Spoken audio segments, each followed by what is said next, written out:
Friends, கடந்த வருஷம் மே மாசம் 1 கிராம் தங்கத்தோட விலை 7,200 ரூபாய் கிட்ட இருந்துச்சு. ஆனா அதுவே இப்போ 9,000 ரூபாய் கிட்ட 1 கிராம் தங்கத்தோட விலை வந்துச்சு. இப்படியே போனா நம்மளால தங்கத்தை வாங்க முடியுமா? சரி, அப்படியே நாம பிசிக்கல் கோல்ட்ல இன்வெஸ்ட் பண்ணணும் அப்படின்னு நினைச்சாலும் அதுக்கு போற making charges, wastage charges, GST and அதோட சேஃப்டி பர்பஸ், அதோட பியூரிட்டி கொடுக்குற குவாரண்டி அண்ட் கடைசியா நம்ம கிட்ட ஓரளவு அமௌண்ட் இருந்தாதான் நம்மளால பிசிக்கலா ஒரு 2-3 கிராம் தங்கத்தை வாங்க முடியும். ஆனா அதுவே உங்களால making charges, wastage charges and கம்மியான டாக்ஸ்ல 100% பியூரிட்டிக்கான குவாரண்டி கொடுத்து சேஃப்டியோட வெறும் 100 ரூபாய் இருந்தா போதும் உங்களால தங்கத்துல இன்வெஸ்ட் பண்ண முடியும் அப்படின்னு சொன்னா நீங்க அதை நம்புவீங்களா? எஸ், கண்டிப்பா உங்களால பண்ண முடியும். அதுதான் இந்த கோல்டு ETF. அதாவது இதை நாம கோல்டு பீஸ் அப்படின்னு கூட சொல்லலாம். இந்த கோல்டு ETF அப்படின்னா என்ன, அதுல எப்படி இன்வெஸ்ட் பண்றது, அதுல என்னெல்லாம் பெனிஃபிட்ஸ் இருக்குது அண்ட் அது உங்களோட பணத்தை எப்படிலாம் பாதுகாக்குது அப்படின்றத பத்தி நாம டீட்டெயிலா தெரிஞ்சுக்கலாம்.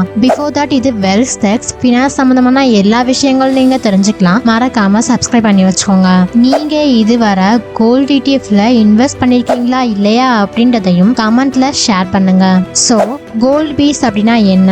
பீஸ் அப்படின்னா பெஞ்ச்மார்க் எக்ஸ்சேஞ்ச் ட்ரேடர் ஸ்கீம். இதுதான் பீஸ் அப்படின்னு சொல்றாங்க. சோ இந்த பீஸ்ல நிறைய ஆப்ஷன்ஸ் இருக்கு. Nifty BeES, bank BeES, gold BeES அப்படின்னு. நிஃப்டி பீஸ் அப்படின்றது நிஃப்டி இண்டெக்ஸ் ஃபண்டோட மூவ்மெண்ட்ஸை அப்படியே ரெப்ளிகேட் பண்ற ஒரு எக்ஸ்சேஞ்ச் ட்ரேடட் ஃபண்ட். அதே மாதிரி பேங்க் பீஸ்னா இந்த நிஃப்டி 50ல இருக்க பேங்க் ஸ்டாக்ஸ் மட்டும் இருக்கும் இல்லையா, அது எல்லாத்தையுமே குரூப் பண்றதுக்கான ஒரு இண்டெக்ஸ் பேங்க் நிஃப்டிய இண்டெக்ஸ்னு சொல்லுவாங்க. சோ இந்த இண்டெக்ஸை அப்படியே மிரர் பண்ற ஒரு எக்ஸ்சேஞ்ச் ட்ரேடட் ஃபண்ட் தான் பேங்க் பீஸ். அதே மாதிரி தான் கோல்டு பீஸ் அப்படின்னு சொல்றப்போ டெய்லி இந்தியாவில் தங்கத்தோட விலை அப்டேட் ஆகிட்டே இருக்கும் இல்லையா, அந்த அப்டேட் ஆகிற விலைய அப்படியே ட்ராக் பண்ற ஒரு எக்ஸ்சேஞ்ச் ட்ரேடட் ஃபண்ட் தான் இந்த கோல்டு பீஸ். சோ இப்போ தங்கத்தோட விலை 2% ஏறிச்சு அப்படின்னா எக்ஸ்சேஞ்ச் ட்ரேடட் ஃபண்ட்லயும் அது 2% ஏறி இருக்கும். இதே ஒரு 7% விழுந்துச்சு அப்படின்னா இங்கேயும் 7% விழும். சோ லிட்டரலா தங்கம் என்னெல்லாம் பண்ணுதோ அந்த மூவ்மெண்ட் எல்லாமே இங்க எக்ஸ்சேஞ்ச் ட்ரேடட் ஃபண்ட்லயுமே நடக்கும். லாஸ்டா நம்ம பார்த்த வீடியோல கூட ஸ்டாக் மார்க்கெட்டுக்கும் கோல்டுக்கும் இடையிலான ரிலேஷன் எப்படி இருக்கும் அப்படின்றத பார்த்தோம். சில இடங்கள்ல ஸ்டாக் மார்க்கெட் மேல போறப்போ தங்கத்தோட விலை அப்படின்றது இறங்கும். இன்னும் சில சமயத்துல ஸ்டாக் மார்க்கெட் கீழே போறப்போ தங்கத்தோட விலை அப்படின்றது ஏறும். சோ இந்த மாதிரியான சிச்சுவேஷன்ல இன்வெஸ்ட் பண்றதுக்கான ஆப்ஷனா ஸ்டாக் மார்க்கெட்டுக்கு ஹெட்ஜா இந்த தங்கத்தை நாம யூஸ் பண்ணிக்கலாம். தங்கம் ஏன் ஒரு நல்ல ஆசெட் அப்படின்னா அது எப்பயுமே இன்ஃபிளேஷனை பீட் பண்ணிருக்கு அண்ட் பல போர்களுக்கு மத்தியிலையும் ரிசெஷன் வந்தாலுமே நல்ல ரிட்டர்ன்ஸை தங்கம் கொடுத்திருக்கு. சோ இப்படிப்பட்ட தங்கத்தை வாங்கணும் அப்படின்னு நாம நினைக்கிறப்போ பிசிக்கலா வாங்குறப்போ நாம பல ப்ராப்ளம்ஸை ஃபேஸ் பண்ணுவோம் அப்படின்றத நாம இன்ட்ரோல பார்த்தோம் இல்லையா. அந்த ப்ராப்ளம்கான சொல்யூஷனா நாம இப்ப பார்க்க போற கோல்டு ETF இருக்க போகுது. எஸ், இந்த கோல்டு ETFல பியூரிட்டிக்கான ஒரு கொஸ்டினே கிடையாது. ஏன்னா நீங்க கோல்ட பிசிக்கலா ஹோல்ட் பண்ணல, டிஜிட்டலா தான் ஹோல்ட் பண்ண போறீங்க. சரி, இதை நீங்க எப்படி வாங்கலாம் அப்படின்னா உங்களோட டிமேட் அக்கௌண்ட்ல தான் நீங்க கோல்டு ETFல இன்வெஸ்ட் பண்ண முடியும். சோ இப்பவே உங்கள்கிட்ட ஒரு டிமேட் அக்கௌண்ட் இல்ல அப்படின்னா டிஸ்கிரிப்ஷன்ல இருக்க லிங்கை யூஸ் பண்ணி ஃப்ரீ டிமேட் அக்கௌண்ட்டை ஓபன் பண்ணிக்கோங்க. சோ கோல்டு அப்படின்றது ஒரு லிக்விடிட்டி ஆசெட். எஸ், நமக்கு பண தேவைகள் எப்பெல்லாம் இருக்கோ அதை நாம கரெக்டா யூஸ் பண்ணிக்கலாம் இல்லையா. அண்ட் இதே போலதான் நீங்க டிமேட் அக்கௌண்ட்ல ஹோல்ட் பண்ணிருக்க ETFs இல்ல ஸ்டாக் மார்க்கெட்ல நீங்க எப்ப வேணாலும் ட்ரேட் பண்ணிக்க முடியும். அதாவது எப்பனாலும் நீங்க அதை வித்துட்டு அந்த அமௌண்ட்டை உங்க பேங்க் அக்கௌண்ட்ல ஒரு நாள்லயோ இல்ல 2 நாள்லயோ கொண்டு வர முடியும். அதுவும் நீங்க விற்கிறப்போ ஜென்ரலா நடக்கிற மாதிரி செய்கூலி, சேதாரம் அப்படின்னு எந்த மாதிரியான வேஸ்டேஜ் சார்ஜும் இல்லாம அன்னைக்கான கோல்ட் ரேட்ல உங்களால இதை செல் பண்ண முடியும். இன்னொரு கிரேட்டஸ்ட் அட்வான்டேஜ் இதுல என்ன இருக்குது அப்படின்னா இப்ப இருக்க நிலைமைக்கு நீங்க வெறும் 100 ரூபாய் கூட இருந்தா போதும் உங்களால இந்த ETFல இன்வெஸ்ட் பண்ண முடியும். சோ உங்ககிட்ட எப்பெல்லாம் கொஞ்சம் கொஞ்சமா பணம் சேருதோ அப்பெல்லாம் நீங்க இந்த கோல்ட வாங்கணும் அப்படின்னு யோசிச்சீங்கன்னா டைரக்டா இந்த ETF வாங்கி வச்சுக்கலாம். ஒரு பாயிண்ட்ல நீங்க ஓரளவுக்கு நீங்க பணம் சேர்த்துட்டீங்க, ஒரு 10,000 ரூபாய் 20,000 ரூபாய் நீங்க சேர்த்துட்டீங்க அப்படின்னா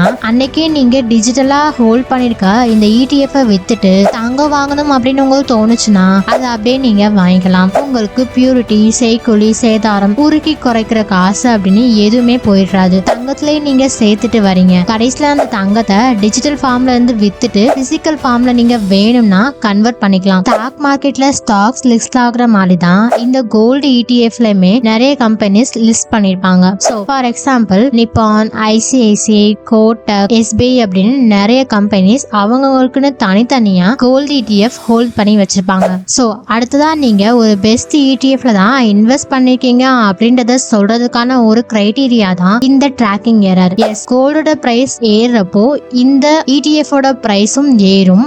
அதே மாதிரி கோல்டோட பிரைஸ் எப்பெல்லாம் குறையுதோ அப்பெல்லாம் ETF-ம் அதே மாதிரி வேலை செய்யும். ஆனா இதுக்கு இடையில சின்ன ட்ராக்கிங் எரர் அப்படின்றது இருந்துட்டு இருக்கும். அதாவது 2% ஏறிச்சுன்னா இங்க 1.9% ஏறலாம். அங்க ஒரு 3% குறைஞ்சிச்சுன்னா ஒரு 2.9% குறையலாம். இப்படி இந்த ட்ராக்கிங் எரர் அப்படின்றது கம்மியா இருக்கணும். ஏன்னா கம்மியா இருக்கப்பதான் நம்மளால ஓரளவுக்கு தங்கம் ஏறப்பையும் அந்த ரேஞ்சுக்கு நம்மளால மேட்ச் பண்ண முடியும், தங்கம் இறங்குறப்பையும் அதுல நம்மளால மேட்ச் பண்ண முடியும். ஸோ இந்த ட்ராக்கிங் எரர் அப்படின்றது உங்களோட ETF-க்கு எப்பயுமே கம்மியா இருக்கா அப்படின்றத பார்த்துக்கோங்க. நீங்க கோல்டு பீஸை வாங்கணும்னா 1 யூனிட் 2 யூனிட் 3 யூனிட் அப்படின்னு இன்டைரக்டல் யூனிட்ஸ் தான் வாங்க முடியும். 1.5 1.25 2.25 அப்படின்லாம் வாங்க முடியாது. தங்கத்துல 2.25 2.5 அந்த மாதிரி கிராம்ஸ்ல வாங்குறோம் இல்லையா? ஸோ 1 யூனிட்டோ 2 யூனிட்டோ 3 யூனிட்டோ இந்த மாதிரி முழுசா இன்டைரக்டல் யூனிட்ஸா தான் உங்களால கோல்டு ETF-ல இன்வெஸ்ட் பண்ண முடியும். இப்போ எடுத்துக்கோங்க, இன்னைக்கு ஒரு கோல்டு யூனிட் அப்படின்றது வந்துட்டு 84 ரூபாய் கிட்ட ட்ரேட் ஆகுது. நீங்க 10 யூனிட்ஸ் வாங்கினீங்கன்னா கிட்டத்தட்ட 1000 ரூபாய்க்கு தான் வாங்க முடியும். இதை கேட்டதும் நமக்கு வித்தியாசமா இருக்கலாம். இங்க 24 கேரட் தங்கத்தோட விலை அப்படின்றது கிட்டத்தட்ட இங்க 9900 ரூபாய் கிட்ட போயிட்டு இருக்கு. ஆனா ETF-ல மட்டும் எப்படி 84 ரூபாய் கிட்ட நடக்குது அப்படின்னா, நாம 1 கிராம் தங்கத்தை நேரா வாங்கினாதான் அது 9900 ரூபாய். ஆனா ETF-ல இந்த 84 ரூபாய்க்கு ஒரு பெர்சன்டேஜ் ஹோல்டிங் மாதிரியான விஷயம் தான் ஆக்ட் ஆகும். ETF அப்படின்றது ஒரு தங்கத்தோட விலைய ப்ரொபோர்ஷனேட்லி தான் ரெப்ரசென்ட் பண்ணுது. 9900 ரூபாய்க்கு ETF யூனிட்ஸ் வாங்கிட்டீங்க அப்படின்னா அது 1 கிராம் தங்கத்தை நீங்க ஹோல்ட் பண்ணதுக்கு சமம். இப்ப நாளைக்கே நியூஸ்ல வந்துட்டு அது 10,000 ரூபாய் ஆயிடுச்சு அப்படின்னா நீங்க இன்வெஸ்ட் பண்ணிருக்க அந்த 9900 ரூபாய் அமௌண்ட் அப்படின்றது ஸோ நீங்க வச்சிருக்க ETF விலை கூட அதே அளவுக்கு ஏறும். ஏன் அப்படின்னா பிஹைண்ட் தி சீன்ஸ் இது பிசிக்கல் கோல்ட வச்சு ட்ராக் பண்ற ஒரு ஃபினான்ஷியல் இன்ஸ்ட்ருமெண்ட் தான். அதனால தங்கம் எப்படி மூவ் ஆகுதோ அதே மாதிரி தான் இந்த ETF மூவ் ஆகும். இந்த ETF இன்வெஸ்ட்மெண்ட் ரூட்ல நீங்க தங்கத்தை போய் வாங்கணும் அப்படின்ற அவசியம் இல்லை. அதை நீங்க பாதுகாப்பா வைக்கணும் அப்படின்ற டென்ஷனும் இல்ல. மேக்கிங் சார்ஜஸ் அப்படின்றது கொடுக்கறது இல்ல. அதே போல குறைந்த தொகையிலேயே கம்மியா நீங்க 100 ரூபாயில கூட இந்த ETF நீங்க இன்வெஸ்ட் பண்ண ஆரம்பிக்கலாம். அதனால இந்த கோல்டு ETF அப்படின்றது ஒரு ஸ்மார்ட்டான பிளெக்சிபிளான கோல்டு இன்வெஸ்ட்மெண்டா இருக்கும். ஸோ நீங்க இந்த வீடியோல ETF பார்த்தீங்கன்னா புது விஷயம் ஏதாச்சும் கத்துருப்பீங்க அப்படின்னு நான் நம்புறேன். ஸோ இந்த வீடியோவை லைக் பண்ணிட்டு உங்களோட ஃப்ரெண்ட்ஸ் அண்ட் ஃபேமிலிக்கு இதை ஷேர் பண்ணுங்க. இது வரைக்கும் நீங்க வெல்ஸ்டெக் சேனலை சப்ஸ்கிரைப் பண்ணலன்னா மறக்காம பண்ணிக்கோங்க. பக்கத்துல இருக்க பெல் ஐக்கானையும் கிளிக் பண்ணிக்கோங்க. அப்பதான் ஃபினான்ஸ் ரிலேட்டடான எல்லா வீடியோஸும் உங்களை வந்து சேரும் அப்படின்னு நினைக்கிறேன். ஸோ தேங்க்ஸ் ஃபார் வாட்சிங். அகைன் ஒரு யூஸ்ஃபுல்லான வீடியோவில் நாம மீட் பண்ணலாம். Until then, bye from Wealthstechs.